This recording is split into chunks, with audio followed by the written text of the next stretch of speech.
জুবিনদাৰে চিপছত দিয়া ফটোকপি বহুতে দেখিছে, কিন্তু কোনেও কিয় মাত মতা নাই মই সেইটো বুজি পোৱা নাই। এটা কোম্পানীয়ে জুবিনদাৰ ফটোকপি মাৰ্কেটিঙৰ কাৰণে ব্যৱহাৰ কৰিছে আৰু আমি সকলোৱে তালি বজাই আছো, হাত চাপৰি বজাই আছো। মই কৈ দিওঁ যে এই ফটোকপি কেইদিনমান পাছত বাছ ষ্টেণ্ডৰ পিছফালে য'ত মানুহে মুতে তাত পৰি থাকিব। এই ফটোকপি কেইদিনমান পাছত গেলেকনিত পৰি থাকিব। এই ফটোকপি কেইদিনমান পাছত ৰাস্তাই ঘাটে পৰি থাকিব। এই ফটোকপি কেইদিনমান পাছত য'ত মানুহে জাবৰ জোথৰ পেলাই তাত পৰি থাকিব। আপুনি বিচাৰে আমাৰ জুবিনদাৰ ফটোকপি কৰবাত গেলেকনিত পৰি থাকক? আপুনি বিচাৰে আমাৰ জুবিনদাৰ ফটোকপি কৰবাত মুটনিত পৰি থাকক? আপুনি বিচাৰে জুবিনদাৰ ফটোকপি কোনোবাই ডাষ্টবিনত পেলাই থাকক? আপুনি বিচাৰে আমাৰ জুবিনদাৰ ফটোকপি কোনোবাই কৰবাত গছকি পাৰ হৈ যাওক, কোনোবাই লাট মাৰি থৈ যাওক? কোনোবাই নিজৰ মাৰ্কেটিঙৰ কাৰণে জুবিনদাৰ ফটোকপি ব্যৱহাৰ কৰিছে আৰু কেইটামান ভিডিঅ' ক্ৰিয়েটৰে গৈ এইবোৰ ভিডিঅ' বনাই মাৰ্কেটিং কৰি আছে। ৱাহৰে 200-300 টকীয়া দালাল। যদি জুবিনদাক কোনোবাই ভালে পায় তেতিয়া জুবিনদাৰ ফটো গাড়ীত লগাব। যদি জুবিনদাক কোনোবাই ভালে পায় তেতিয়া জুবিনদাৰ ফটো ঘৰত লগাব। যদি জুবিনদাক কোনোবাই ভালে পায় জুবিনদাৰ নামত টেটু আঁকিব। যদি জুবিনদাক কোনোবাই ভালে পায় তেতিয়া জুবিনদাক মনৰ মাজত ৰাখিব।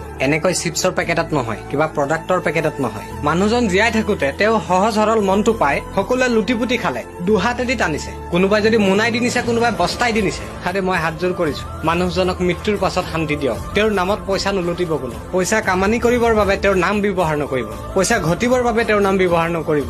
যদি জুবিনদাৰ প্ৰতি মৰমে দেখাব আছে তেওঁৰ নামত কিতাপ উলিয়াওক, তেওঁৰ নামত ষ্টেডিয়াম খোলক, তেওঁৰ নামত চাবজেক্ট উলিয়াওক। কিন্তু মই আপোনালোকক হাত জোৰ কৰি কৈছো তেওঁৰ নামত পইচা নঘটিব। জয় জুবিনদা।